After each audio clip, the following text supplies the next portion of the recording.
Managing your life as an entrepreneur can be tricky. I think everyone knows that being an entrepreneur comes with lots of highs and lots of lows. The thing I always find most difficult to manage is the days where you have the highs and the lows in the same day, and that happens pretty frequently. And it's important to develop routines or coping mechanisms around these things to keep yourself fresh. One of the things is the ability to draw some boundaries around my time. In the early days when I was single, I pretty much worked all the time, but I was very disciplined about taking long, unplugged vacations every year. At least 1 2-week vacation and probably a couple of week-long vacations where no one would hear from me and I would just disappear. Now with the family, we do take some trips, although vacations are a little bit different and I don't mind necessarily doing a little bit of work on them sometimes. But now my hard line has been much more around weekends and making sure that I have time on the weekends for my family. A second important thing is making sure that I have time to do things I want to do. I'll quote my friend Kevin Ryan, who's another CEO in the New York tech scene of actually multiple companies over the years, who has this great saying, which is, you can do anything you want, you just can't do everything you want.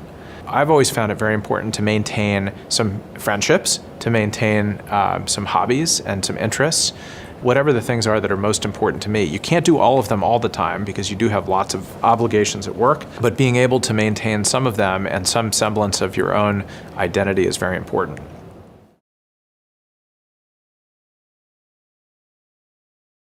I think one of the most valuable things that I've learned how to do over the years is work really well with an executive assistant. Now, it can be very tempting, especially in the early days of a company, to say that you don't need an assistant or you don't want an assistant, either because you want to send a message to the organization that, hey, there's nothing beneath you, or because you think the things that I'm going to have an assistant do are not particularly important or there aren't that many of them. And I would urge you to resist those temptations. Even if you think nothing is beneath you, it doesn't mean that you don't need help. And if you think about it, your scarcest resource is your time. I realized several years ago when my assistant Andrea went on maternity leave, just how valuable a person she was in my life.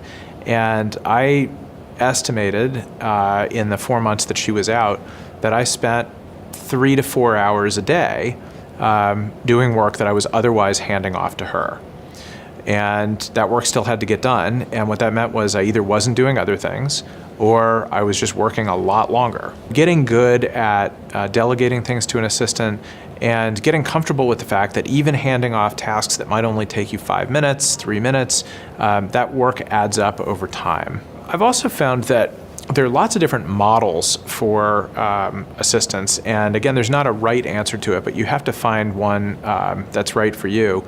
For a long time in my career, the model was hire someone right out of college who didn't really want to be an assistant but wanted to get a foot in the door, and you'd work with them and train them up over the course of 12 to 18 months and graduate them into another job in the company. They would be responsible for hiring and replacing themselves and training a replacement. About 10 years ago, I hired an assistant who was not quite that model. She said, no, I think this is a really interesting job. I'd love to watch you and help you in any way I can run the company, and I'm happy to do that for a long time.